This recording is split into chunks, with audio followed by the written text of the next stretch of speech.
surgery on it before. Just- So it's like, Pretty long.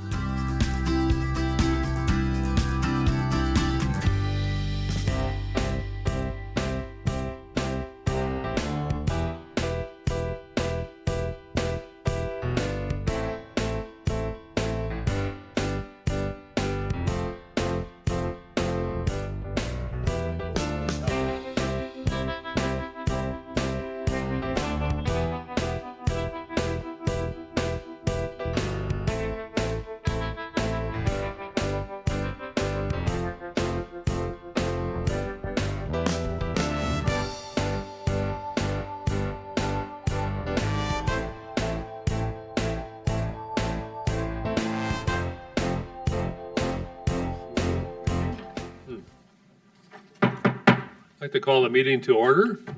This is the November 3rd of 2022 meeting of the Apple Valley Parks and Recreation Advisory Committee. Welcome, and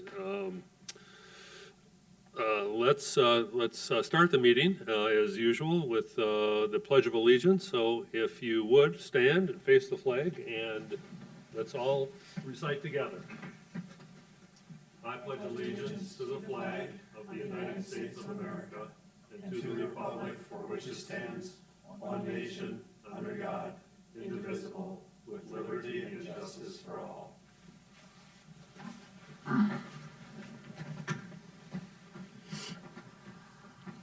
The approval of the agenda is the next item for tonight, and there's a possibility of adding another meeting.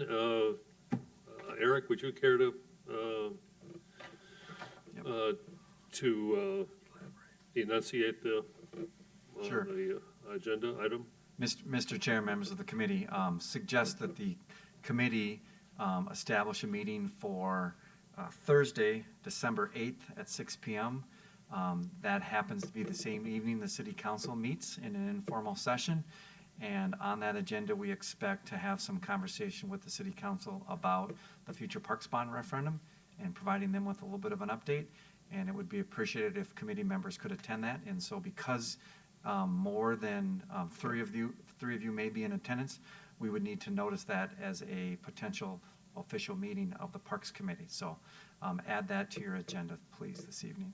Okay, so we're going to add a December 8th, at 6 p.m., a meeting here to our list of committee meetings this year. Is there a motion to that effect? motion to accept the agenda as amended. Second? Second. Okay, we have a motion and a second. All those in favor? Aye. That's approved. You're all welcome to attend. And then next item would be audience participation, and seeing no audience tonight, we only need to check with the administrator to see if anybody has called in. Is that the case? Mr. Chair, there is no one wishing to speak at this time. And nobody has called in? All right, thank you very much. And next is the approval of the August 2022 meetings. That's the last time that this committee met. And we all had a chance to review them. Were there any questions or comments? No. If not, I'd like a motion to approve the minutes as published. So moved. Second. We have a motion and a second. All of those in favor? Aye. Anybody opposed? No, that is also carried. And then we get to the heart of tonight's meeting. We're going to talk about the department fee schedules for 2023. Eric, would you like to discuss that, or? Yep. Mr. Chair, members of the committee, in your packet, you have the proposed fees for 2023 for all the different areas that cover Parks and Recreation. That includes the athletic rental fees, the Apple Valley Community Center, the Family Aquatic Center, the Apple Valley Senior Center, our park facility rentals, Johnny Cake Activity Center, the Redwood Pool, Valleywood Golf Course, and the Apple Valley and Hayes Park Sports Arenas. And so you can see that the approved rates for 2022 are on the left-hand column, and the proposed rates are in in the right-hand column for 2023. The changes are identified in red. There may be some other changes that we need to make before we bring them to the city council, and some other small tweaks here and there, but generally speaking, this is what we're proposed across these different categories for 2023. And we have staff here that can answer questions that the committee may have about any of the proposed fees. Eric, I have a question. Are you looking for action per division or overall? Overall would be appreciated. Okay. I think my feeling is that each of the divisions have looked at their fees and have spent much more time, and they're much more knowledgeable on each of their respective divisions than we are. So I would be prone to accept them as suggested. I also appreciate that not everything went up, that there were several areas that went down as well, and some areas they got just eliminated, which is, Yeah. Or say the same. or stayed the same, yeah. I mean, most of it stayed the same. Thank you very much. I do have a question on the Valleywood Golf Course. I see with the rates generally going up, which understand that's probably to be expected. Do we know what the expected total increase in revenue will be with those fee increases? Well, Mr. Chair, members of the committee, I'm Jim Zink, golf course manager. We can guesstimate based on total rounds of golf. One of the impacts we saw this year with some other changes and policy changes, we saw a dramatic increase in revenue per round, more so than just the green fee.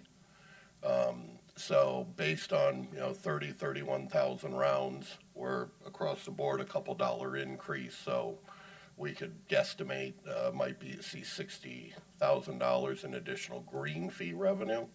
In the whole scheme of things, green fees do generate 2/3 to 3/4 of our revenue, but food and beverage and other things and cart fees, which are part of this. I'd also like to note that one of the things, as this committee is well aware, that we are planning on our irrigation replacement to start on course work will be in next August. And we anticipate, we don't know yet, but we do anticipate most likely some modifications to our fees as that project gets underway. So and with the volume of play we've seen the last couple of years, we're trying to get better in line with an increase at the start of the year in anticipation of a potential modification as we get into construction. I don't know if that answers your question No, completely, but it actually does. okay. Thank you. Hey, Jim, you provided an addendum to this, to our packet here. And in it, you state that you've had record number of rounds. With your experience and what you're seeing out there, do you see that trending up still? Or do you think you're gonna get I know this is the, the genie in the bottle question, but, and I won't hold you to it. I appreciate that. No, I might as well just kind of wrap an update of where we're at.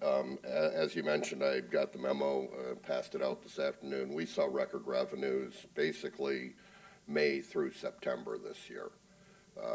Last year were record revenues, so every month this year was a record month until October, and unfortunately October we finished just behind last October. So we do anticipate, and we're seeing it throughout the industry, that courses that made a modest increase last year are making a modest increase going into next year. Those of us that made a minimal increase last year are playing a little bit of catch up. But I don't know that we're going to see the growth continue. But we have secured a lot of new golfers. So I think as an industry, we are very optimistic that the majority of that will carry forward. Thanks, Jim. I think it's due to your exceptional staff out there. Well, I appreciate that, and I agree. problem. But yeah, we are very, very fortunate with the staff we have and the service we provide, and our maintenance team has done an exceptional job. As most of you are well aware, I don't know the last time it rained, so they have done a great job, and part of that plays into the record revenue. We have had virtually no rainouts. We have had virtually no days where we couldn't let golf carts out. And that's what we're seeing too. A lot of the people that have come back to the game or have come to the game in the last couple of years, a lot more golf cart usage, a lot more other spending. So weather has played a big part in the fact that we never have to restrict tee times or cart usage. Thanks, Jim. Okay? Okay. Thank you. Eric, I have one question for you. A couple of the comments pertaining to the Parkmont referendum mentioned the possibility of offering a season pass for the aquatic center. Has that ever been discussed or analyzed or thought about? Yeah, Mr. Chair, members of the committee, at this point, we have not discussed a season pass for the aquatic center. As we contemplate a referendum and making improvements to the aquatic center, potentially, that is something that we can and will discuss. And we can make a recommendation to the committee when we've had a chance to look at the pros and cons of that. If it looks feasible, we could always add that, correct? Yep. Okay, so any more questions or comments? If not, I'm looking for a motion. Motion to approve the fee schedule as proposed by the Parks and Rec Department. Second. We have a motion, we have a second. All of those in I favor? have a Oh, question. Do you need us to add latitude? Yeah, so thank you. No problem. I'll- Mr. Chair, members of the committee, appreciate you considering passing a motion with the understanding that we still may make a few more tweaks to the fees before it's brought to the city council for their review and final approval. So we still may make a few more tweaks to some of the fees before it's brought to the city council. But by and large, what you see is what would be brought to the city council if you approve of it. Okay. Dave, so your motion is as you said, plus So possible I think tweak. what we would do, I'll make a motion to approve the fee schedule presented by Parks and Recreation Department with the understanding that there may be minor tweaks between now and when the fees are presented to the city council. Okay, Second. second. Okay, now we have a motion and a second. All those in favor? Aye. Aye. Anybody opposed? That's carried.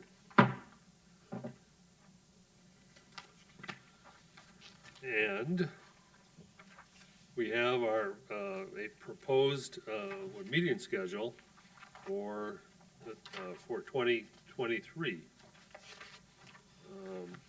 I have a question on that meeting schedule. So is the increased number of meetings due to the bond referendum? So, Mr. Chair, members of the committee, as you recall, the ordinance outlines the day or the months in which the committee is supposed to meet, and that's January, March, May, September, and November. The year we're in right now, last year at this time, we asked you to consider scheduling a meeting for every single month in 2022, just so that it's a little easier for us to have a meeting if we have issues related to the referendum or other things. We're asking you to consider the same thing. It's easier to cancel a meeting than it is to schedule a meeting. So we'd ask that you consider scheduling the meeting for every month, and if there's months in which we don't have agenda items, we will just simply cancel the meeting. Understood.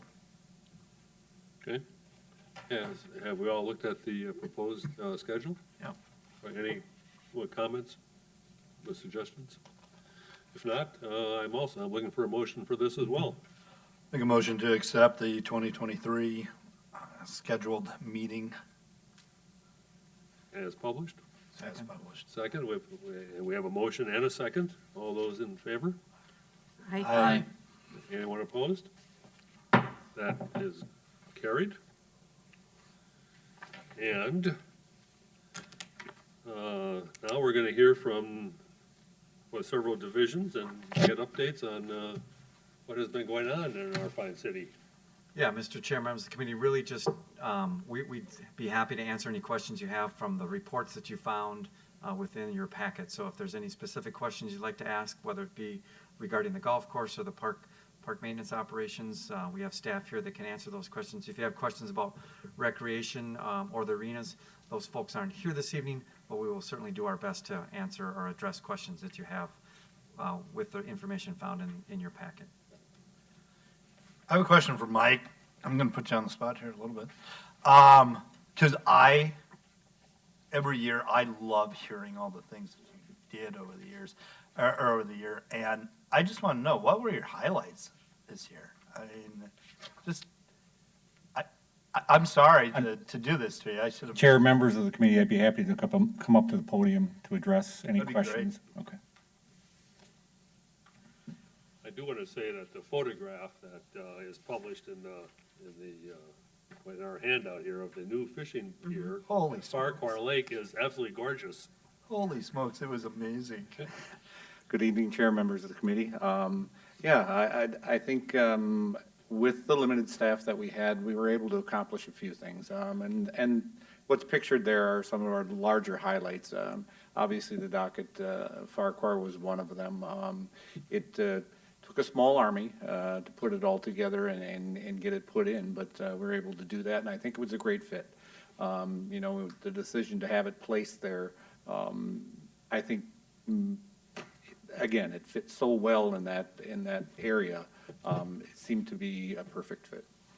I can run through some of the other information. I mean, in your packets, you can see what we generally are up working with. I mean, it's been a couple months since we've met, so the summer and the fall have kind of blended together. So originally, we have our daily pool duties, mowing operations. Now we've converted everything to the fall operations, which is leaf mulching, leaf removal, converting all of our equipment from summer to winter, closing down buildings, drinking fountains, winterizing things. As you all well know, our remote restrooms out in our facilities are all need to be winterized. Our aquatic center is a large endeavor there's only one area that's heated. That's basically the mechanical room. Everything else has to be winterized. So it's a large task to disassemble and blow things out, so to speak. Irrigation systems are all done as well. Drinking fountains are finished up and done. Again, all of our restrooms are now winterized and finished up. We've got coming up in the next week, we'll start to remove some of the nets. Our pickleball nets will stay up until Mother Nature says not to do so. We've removed the wind screens just for the simple fact that we're starting to get into colder temperatures to manipulate those screens, get them tied up and everything done. We have to do that barring any real bad weather. All of our wind screens and sunshades are down as well. Quarry Point's one of the large ones over the playground there. That's been removed. Cedar Isles has one as well. Our fall fertilizing applications on our athletic complexes are all done. And we're converting everything over to winter operations. Water trucks are getting prepped for rink flooding.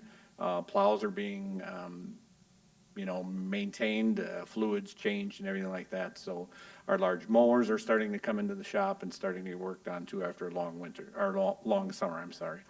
But I think there's a lot of things that happen in the system that may go unnoticed, but I could go on forever. Any other questions that I can field for you? I do have one question, just out of curiosity. As far as like closing and winterizing restrooms and drinking fountains and things like that, how do you decide when to do that? Like, is that scheduled in the context of everything else that needs to be done, or are you looking at a certain date? Well, generally, weather? it's weather-related. I start to look in the mid of September. We can get freezing temperatures at that point. Some of the exposed buildings are more susceptible, i.e. Drinking fountains and something like that, that can freeze relatively quick. And it is really weather dependent. You keep an eye on it in September. By the 31st of October, even if weather conditions are great, I tend to shut everything down by that time because we run a really short window by that time to try and scramble across the system and get things closed up. So mid-September, end of September, we start to periodically start to close some things. Yeah, it is mostly weather dependent. I can't necessarily set a date on some of those things. Splash pad runs into the same category. You know, if I see a stretch of 2 weeks where it's really warm out, we'll keep it open a little bit longer, if necessary. That one's relatively quick to shut down. Okay, thank you. You bet. Just a quick question, Mike. You got on here, you secured the contract for the Jenny-Cake Ridge Park East Maintenance Building renovations. I thought you were getting a new building, or is that? There was a change in direction on that. So we decided as a department to do a remodel, so to speak.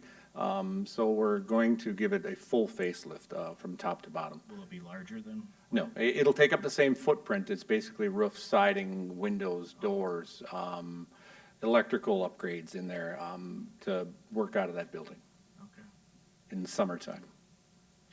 I think you and your team just do an incredible job. Thank Nice you. job. Thank Great you. job. I will relay the message. Yeah, let them know. I mean, Yeah, tip of the hat. Yeah. I do have a question.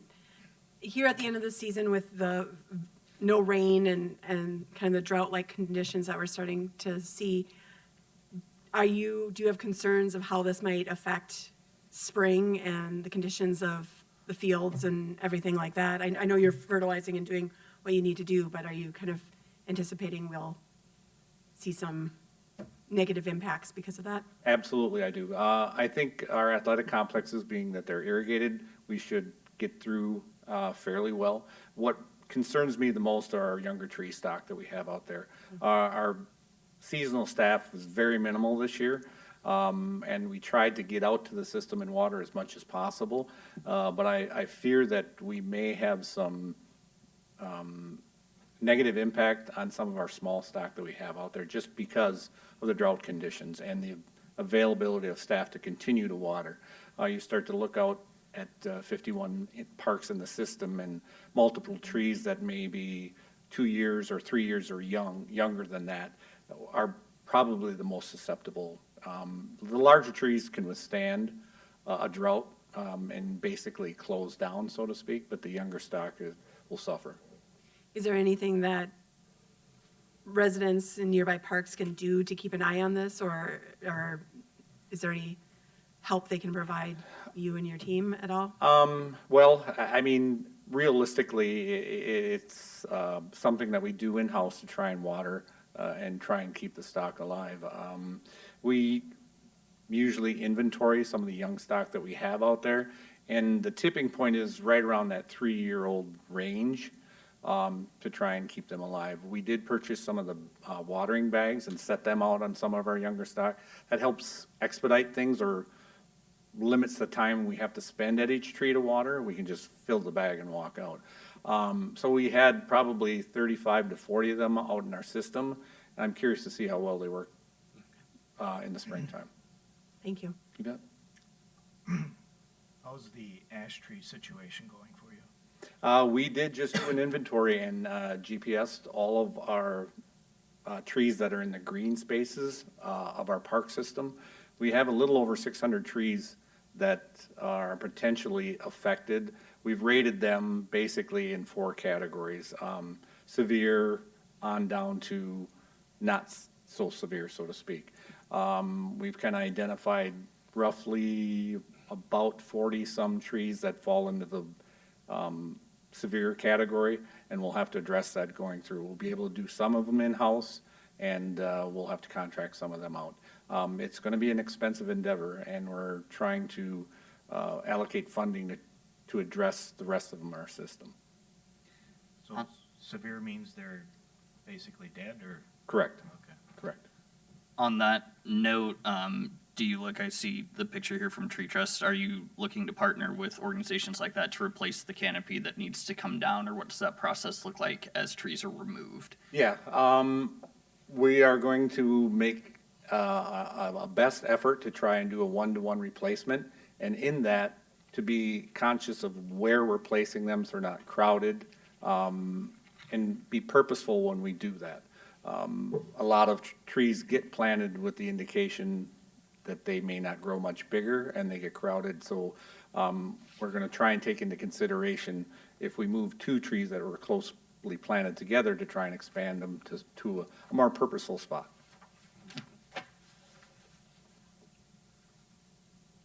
Any other questions? Thank you, Mike. Thank you. Thanks, Mike. Great job. Any more questions or comments? Or hearing none. I'd like to make a motion to approve the 2023 Parks and Recreation Advisory Committee. Nope, I don't think we need a motion. we don't need, you don't think so? Do we need a motion? I'm sorry, I didn't, Do we need a motion on the division no. upgrades? You do not.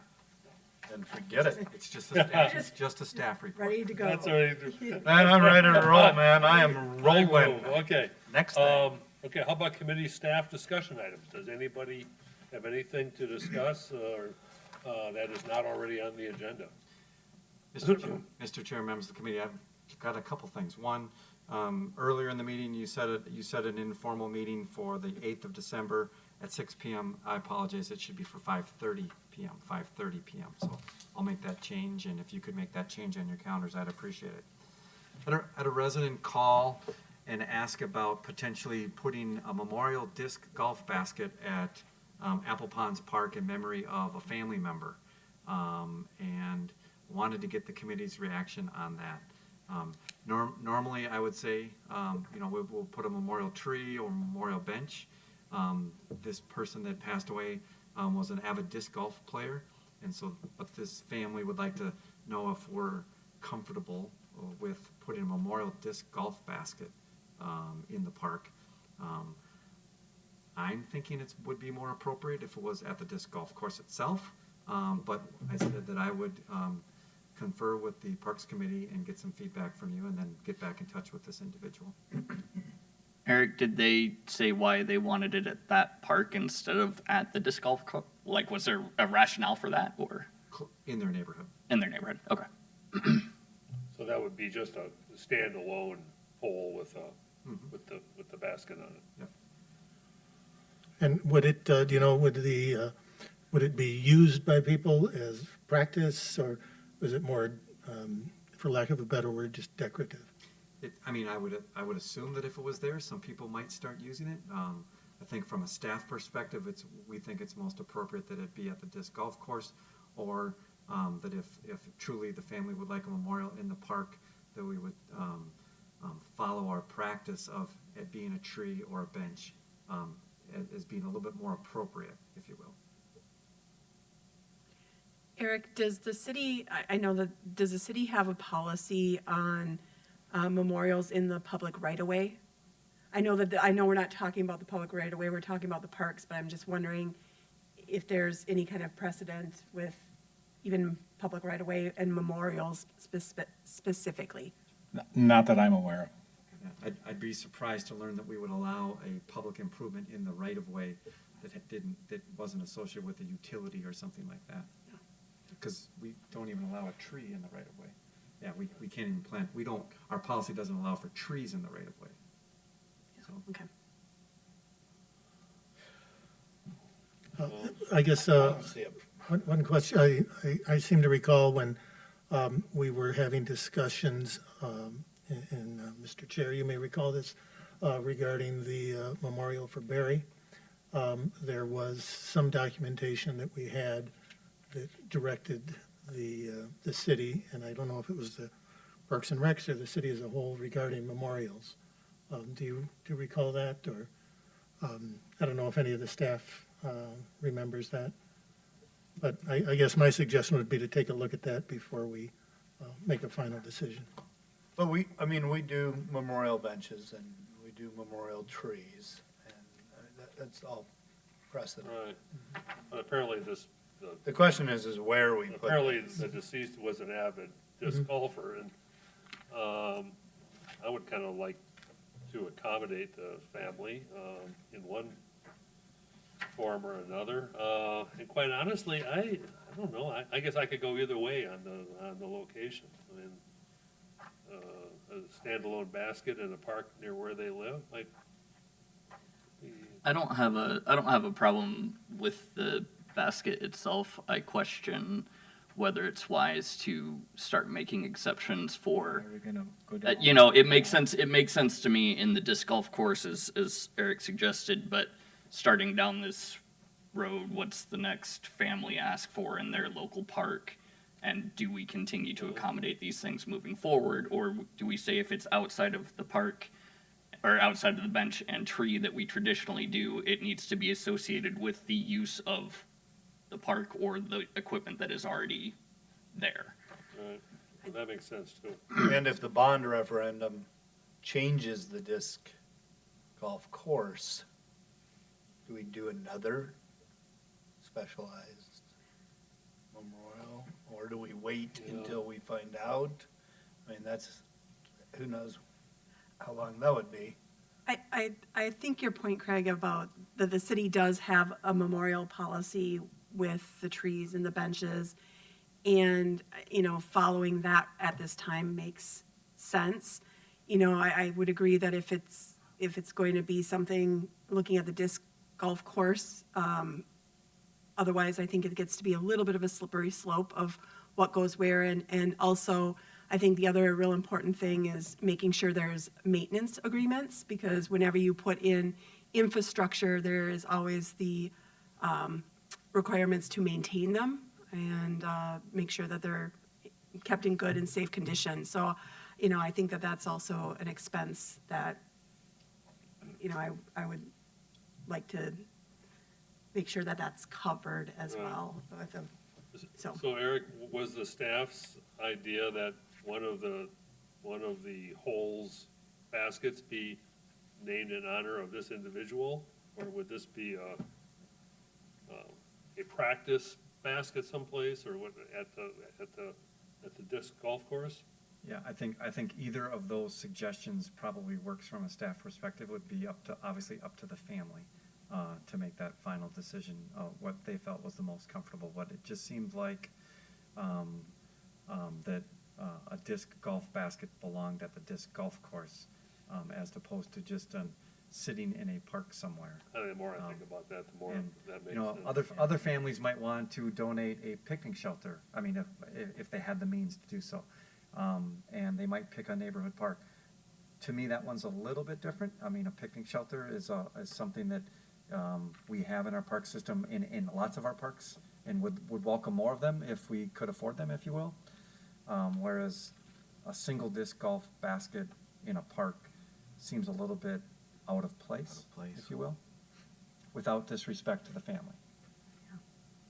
So I guess my thought then would be to ask the staff to review the guidelines, and then table this discussion until our next meeting.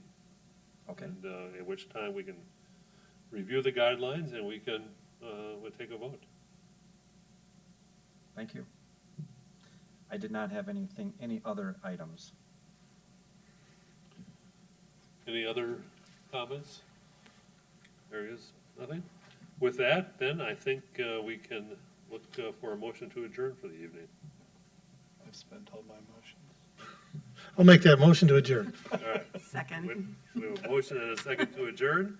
All those in favor? Aye. The meeting is adjourned.